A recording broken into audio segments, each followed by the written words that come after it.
The launch of Splatoon 2 was probably one of my favorite memories. I was just a squeaky little 8th grader excited for the sequel of my favorite game. I remember getting home and ripping the packaging off of the game and my brand new Pro controller that I had gotten for my birthday. I played with my friends and all was going well.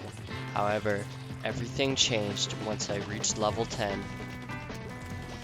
Once again, I slaved away my time grinding at rank battles, which I'm pretty sure most of you guys can relate to. Previously, I was B rank in the first game and barely progressed at all. I pushed through and managed to reach S rank for the first time in September of 2017. However, the rank system allowed for those with less skill to rank up, including myself, which ended up causing what we all know as X rank. Today, I'm going to tell you how to prepare for the launch of Splatoon 3 so that you can get a head start on your rank and rank up using raw skill, rather than letting the system carry you up.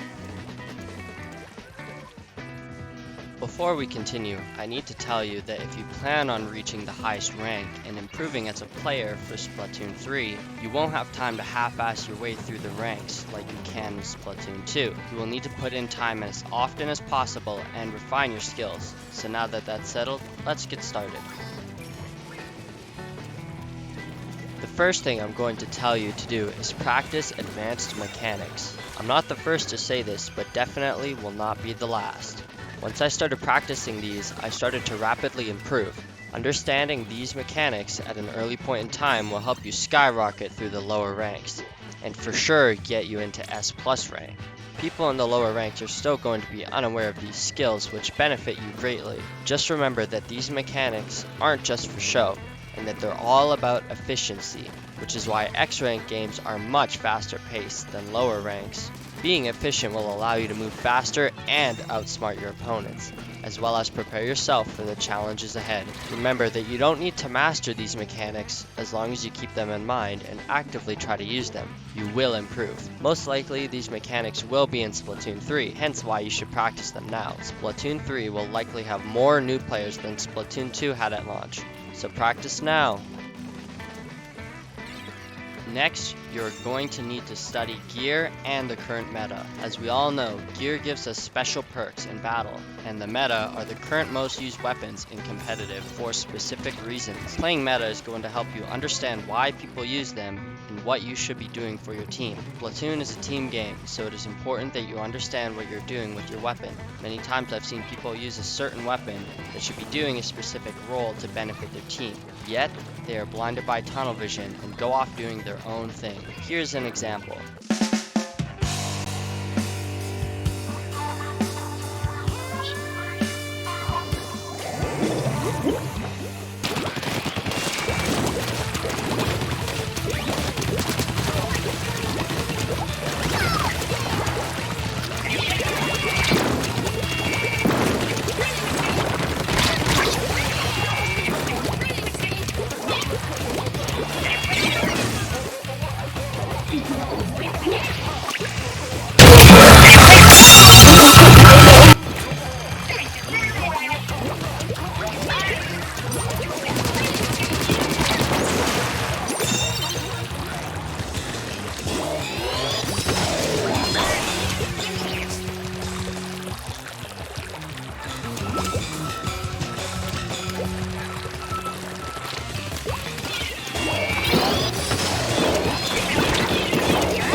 Remember that if you are playing a certain weapon role, try to stick to its primary objective for as much as you can. That way, when you lose, it's because you did everything you could as that weapon role, and not because you made a stupid mistake. Now, you can play weapons that are off meta. There are lots to choose from, and can all be used at high levels. Just remember to play your part, and everything should go fine. If you don't have a main weapon, I recommend picking up a meta weapon and learning how to use it. There's a reason why it's top tier. I will leave a link to ProChara's most recent weapon tier list video. They explain each weapon, why it's top tier, and how it's played. Next is gear. Gear is what is used to emphasize the effects of you, the player, as well as your weapon. It is important that you understand what gear abilities do what, and what gear you should be using for that weapon. Each weapon is different, so remember that you should tailor your gear to fit the weapon's needs as well as yours. I won't go over abilities to save time because they can get quite complicated. I recommend checking out that SRB2 dude's Tearing It Up series, where he shows you how to play each weapon and what gear he uses. Sometimes I don't feel like coming up with my own gear, so I will look at gear other players use with those weapons. Here are a few examples of gear loadouts that I personally use.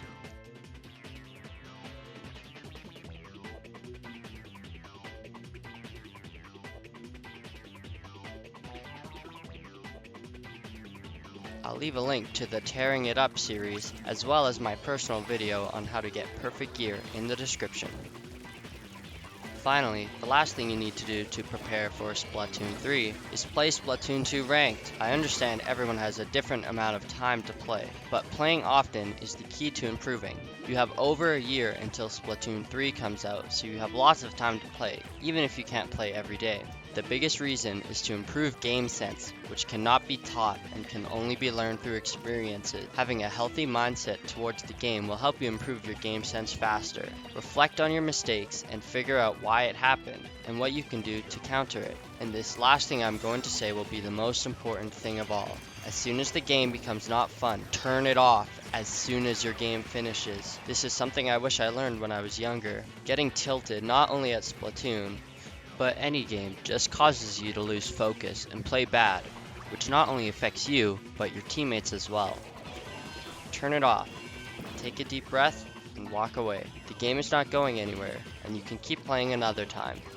If you keep up with everything I've said in this video, you will definitely see improvements. Patience is the key to everything in this video. You must understand that you cannot become a great player overnight, and that it takes time to improve, not only at Splatoon, but anything you do in your life. If you enjoyed this video, I'd appreciate it if you gave it a like and subscribed. I enjoy making these videos, and seeing the support on my last video really made me happy, so I will keep doing my best to make great videos. Let me know in the comments if you have any questions, or if you have any ideas of other videos I should make. Also, if this video helped you improve at the game, let me know in the comments. Thanks for watching.